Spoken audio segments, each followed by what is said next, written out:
We'll have those stories for you here in just a second, but first some breaking news to tell you about. If you're headed north through Loudoun County, expect some delays on the interstate. Yeah, we've been continuing to follow this breaking news. We spoke with the Loudoun County Sheriff's Office not long ago. They tell us a tractor trailer and another vehicle crashed. They've been out there since about 3:30 this morning. This is northbound lanes of I-75, just near mile marker 70. That's north of Philadelphia if you're trying to figure out that area. And we are taking a live look right now of that scene. We just got this into our newsroom. We have confirmed that one person has died in this accident. We are continuing to get more information, but again, one person dead in this accident involving a tractor trailer and another vehicle. Right now, traffic is being detoured at the Philadelphia exit through the city of Loudoun along Highway 11. Well, at 5:13, did you know the Super Bowl of dirt bike racing is held right here in Tennessee? And DN Stein reporting now a 5-year-old boy is training to win with a little help from his mom. Kindergartner Davy. Words of winning wisdom there. Go fast. So cute. New car technology might not be as good as expected. Coming up here in about 5 minutes, we're going to show you what kind of mileage the cars of the future could be getting.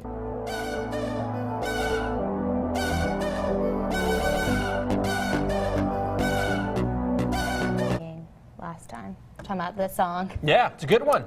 I like it. Just keep it going. We should just No. sit here in silence, listen to song. No, we got to get to news. Tax-free weekend may seem like a good idea to get all the school supplies, but you have to consider this. Is it really a deal? Is it really going to save you money? Exactly. So local news reporter Casey Wheelis, she went shopping to try and find out what you should buy, maybe what you should not buy during the tax break to get the best deal. When the clock hits 12:01. Casey Wheelis, Local 8 News.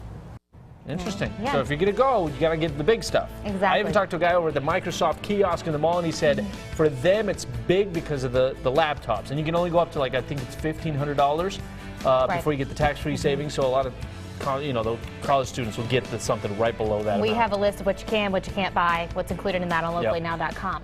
Knoxville crews are working overtime to clean up all the damage from last week's storms. We had several of them come through our area. Big mess, and brush collection hours are being extended because of this to 6 o'clock in the evening all this week.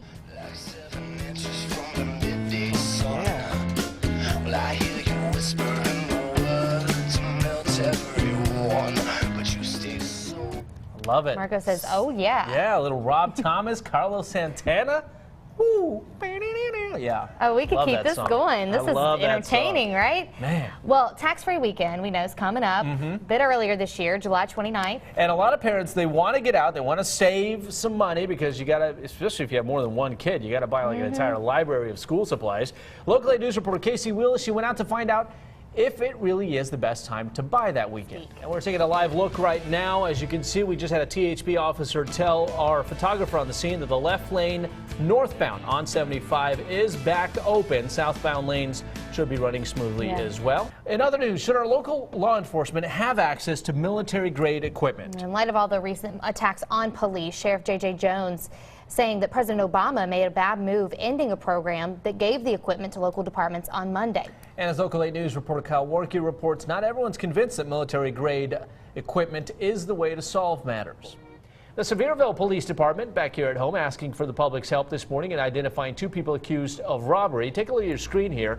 This is some surveillance video where police say this woman stole golf clubs from Dick's Sporting Goods on Winfield Dunn Parkway in Sevierville.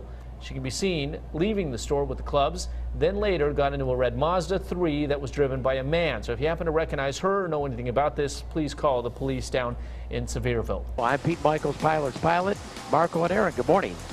All right, Pete, thank you so much. Again, that's something you'll only see right here on Local 8 News this morning. Right, and here's a live look. Take a look at that left lane. Open again. You can see the trucks starting to roll through.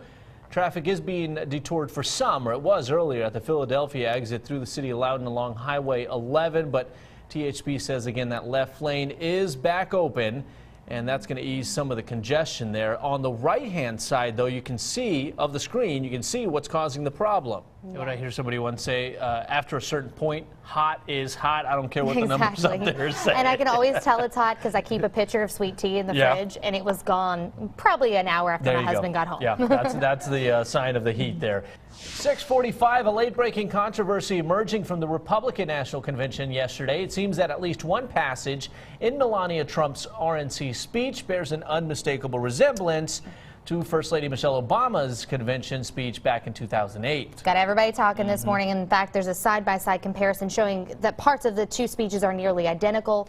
All right, remember how fun it was to play whack-a-mole when you go to the arcade? Just kidding. Not whack-a-Marco, whack-a-mole. Well, you're not alone. Over in Arizona, a fire department has put their own spin on this game, and it's all part of the training.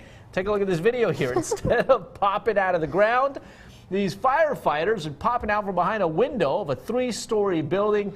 And just like the game, the firefighter down on the floor has to try to hit them with a water hose before they pop back into their window.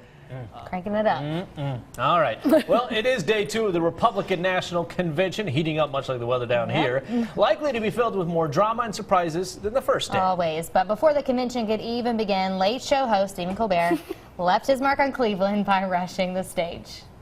They will do anything to stop her, up to and including nominating Donald J. Jonah Jameson Trump.